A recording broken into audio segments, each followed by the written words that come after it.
اعوذ باللہ من الشیطان اللعین الرجیم بسم اللہ الرحمن الرحیم اما بعد ان للہ و انا الیہ راجعون۔ رسول خدا صلی اللہ علیہ وآلہ وسلم کے فرزند ارجمند حضرت ابراہیم کی یوم وفات 18 رجب المرجب کو ہے، یا ایک قول کے مطابق آپ کی وفات ربیع الاول میں ہے۔ آپ کی ولادت بسعادت 8 ہجری کو مدینہ میں ہوئی۔ آپ کی والدہ محترمہ کا نام ماریہ قبطیہ ہے۔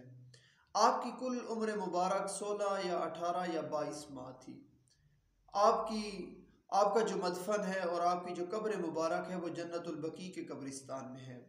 آپ کی قبر مبارک کے اوپر مقبرہ بھی بنایا گیا تھا، گنبد بھی بنایا گیا تھا، جس کو آل سعود نے باقی مقابر کی طرح جنت البقیع میں منہدم کر دیا۔ آپ کی جب وفات ہوئی تو رسول خدا بہت زیادہ غمگین ہوئے۔ غمگین ہونے کے ساتھ آپ نے اشک بھی بہائے، گریہ کیا۔ لوگوں نے پوچھا کہ اے رسول خدا، آیا آپ بھی روتے ہیں؟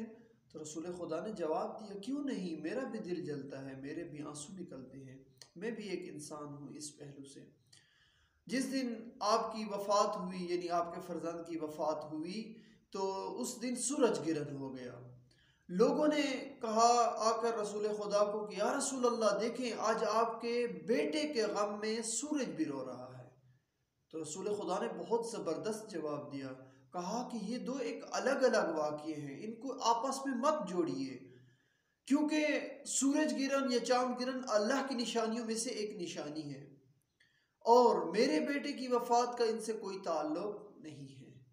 بس یہاں سے ایک عظیم درس ملتا ہے انسان کو کہ اگر انسان کا ہدف پاکیزہ ہو، مقصد پاکیزہ ہو، تو اس کے لیے جو وسائل و جو راستہ اختیار کرنا چاہیے، جو مقدمہ اختیار کرنا چاہیے، وہ بھی پاک ہونا چاہیے۔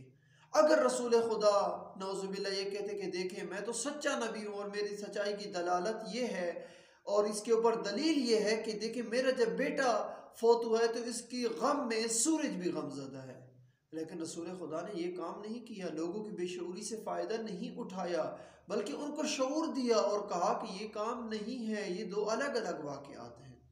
بس جو بھی انسان مومن ہے اور دین کے لیے کام کرنا چاہے تو اس کو وسیلہ بھی پاک اختیار کرنا چاہیے۔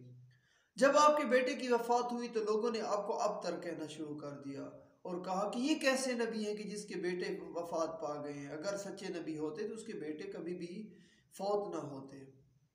بعض روایات کے مطابق کہ فرشتہ آیا اور آپ سے کہا کہ دو میں سے ایک اختیار کرو، اگر امام حسین علیہ السلام چاہیے یا امام حسن علیہ السلام، یا آپ کو حضرت ابراہیم چاہیے، تو آپ نے کہا کہ مجھے حضرت امام حسین چاہیے، لہٰذا آپ کے بیٹے کی وفات ہو گئی۔